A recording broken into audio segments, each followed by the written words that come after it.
Cordial saludo, compañeros. Mi nombre es Joel Cristian Sánchez Ospina. Pertenezco al CAD de Dos Quebradas y allí estoy inscrito en el programa Ingeniería de Sistemas. Soy de la ciudad de Manizales y a continuación les voy a mostrar cuáles son mis principales aficiones. Me gusta leer, escuchar música, tocar guitarra y ver películas. A continuación voy a dar respuesta a los interrogantes de la actividad reconocimiento inicial. Primero que todo, definiremos qué es un algoritmo. Un algoritmo es un método o un paso a paso para resolver un problema. Es una secuencia ordenada de instrucciones que siempre se ejecutan en un tiempo finito, que describen el proceso que se debe seguir para dar solución a un problema. En un algoritmo hay ciertas condiciones para que éste se cumpla correctamente, y son las siguientes: tener un punto de inicio y un punto de terminación y que sean fácilmente identificables. Las características de un algoritmo son las siguientes. Primero que todo, tiene que ser preciso, debe estar correctamente numerado y seguir un paso a paso con el orden que se encuentra escrito y no saltar otro paso sin haber realizado el primero. Tiene que estar bien definido. En ese punto nos indica que no importa las veces que ejecutemos el algoritmo con los mismos datos, el resultado debe ser el mismo. Tiene que ser finito. Debe tener un inicio con un número contado de pasos y con un final en el cual se obtiene el resultado de nuestro problema. En el algoritmo se debe tener en cuenta lo siguiente: debe contener una entrada, un proceso y una salida. Un ejemplo de un algoritmo es lo siguiente: por ejemplo, llamar a un amigo. ¿Cuáles son los datos de entrada? Marcar el número de contacto de tu amigo. El proceso es realizar el enlace intercelular y la salida es el contacto establecido, la llamada aceptada o rechazada. También vamos a definir qué es un diagrama de flujo. En el diagrama de flujo vemos que es la representación gráfica de un algoritmo que sigue una metodología para resolver un problema. Este diagrama utiliza unos símbolos donde se introduce el paso del algoritmo y van unidos por unas flechas denominadas líneas de flujo, que indican el orden en que los pasos deben ser realizados. Acá tenemos en estas imágenes la simbología que se utiliza para el diagrama de flujo. Vemos que se utilizan símbolos para el inicio del proceso, otros para realizar las operaciones, otros para la salida de datos. Ahora digamos qué es el pseudocódigo. El pseudocódigo es el lenguaje de especificación de algoritmos que utiliza palabras reservadas. Este nos exige la indentación, o sea, sangría en el margen izquierdo de algunas líneas. Es lo que nosotros conocemos también como el guión al piso. Ese lenguaje nos facilita la escritura del código una vez se ha solucionado el problema. El objetivo principal del pseudocódigo es representar de manera detallada la solución a un problema, utilizando acciones sucesivas. El pseudocódigo es conocido también por ser un falso lenguaje, muy claros con eso, pues en él se está haciendo un seguimiento lógico del algoritmo para posteriormente pasarlo a un lenguaje de programación específico.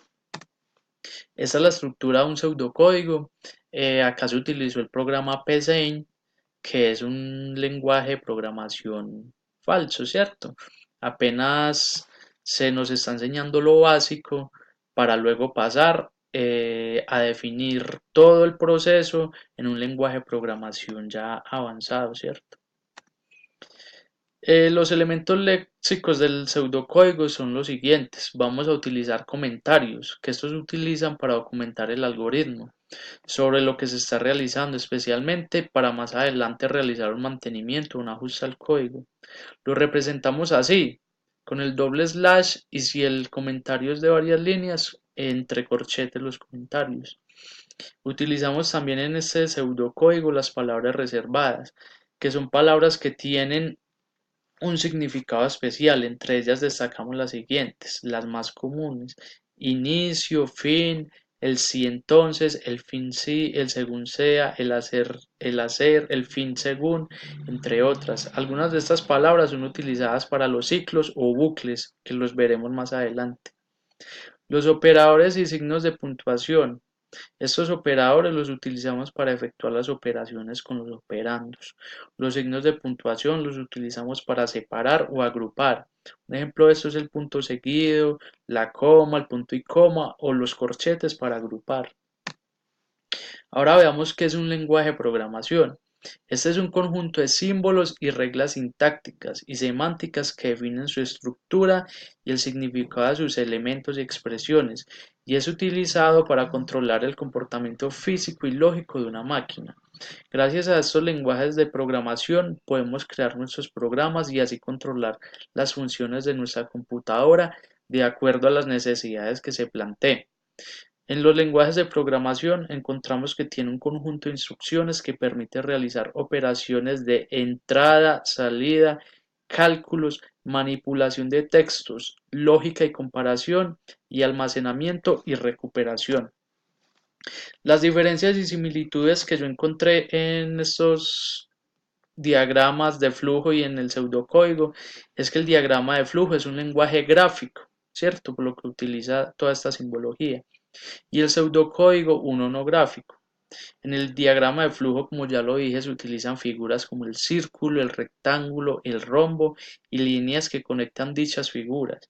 En el pseudocódigo encontramos solo palabras reservadas y es más rápido a la hora de crear el código para dar solución a nuestro problema, ¿cierto? También puedo notar que el diagrama de flujo ocupa mucho más espacio, en cambio el pseudocódigo menos. ¿Por qué? Porque este solo utiliza palabras. Por esta razón es el más indicado a la hora de dar solución a un algoritmo, ¿cierto? Las semejanzas que puedo ver es que ambos lenguajes sirven para expresar la solución al algoritmo y que utilizan un lenguaje de palabras y símbolos para representar la solución al algoritmo.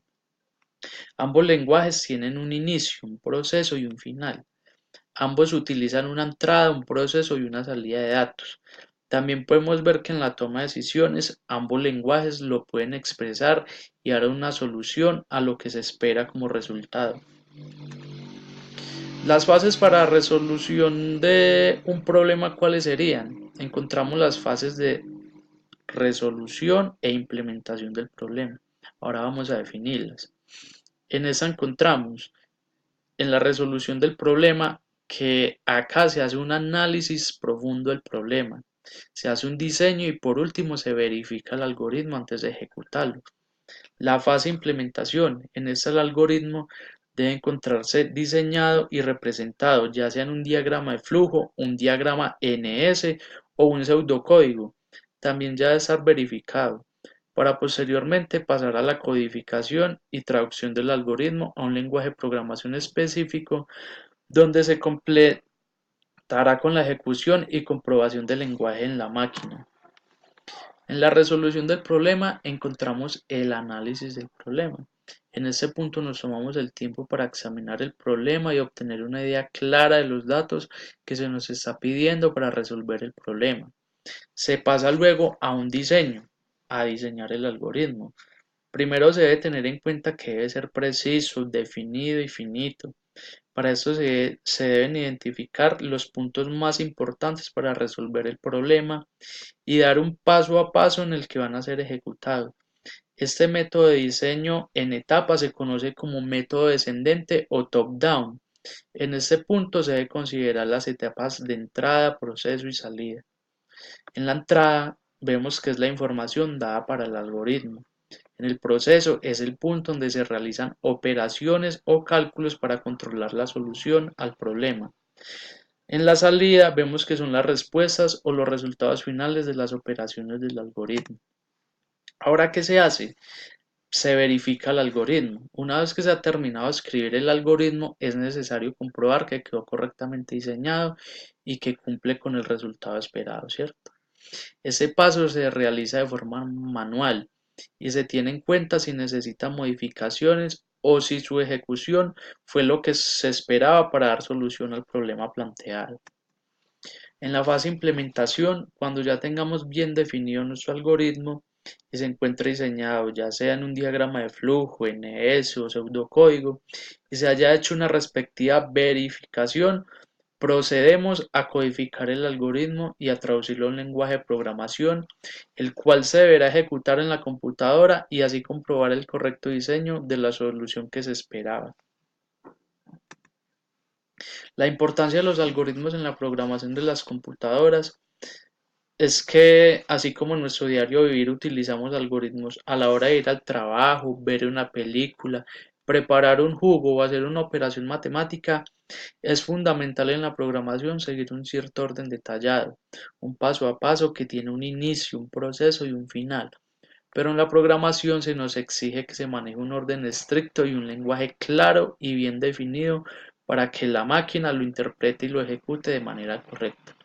También creo que desarrollar algoritmos es una tarea donde tenemos una visión del mundo más específica, pues al utilizarlo nos volvemos más deductivos y somos capaces de resolver un problema de manera más fácil. Esto en la programación nos genera un pensamiento más crítico y asertivo, el cual va a hacer que el código se ejecute correctamente.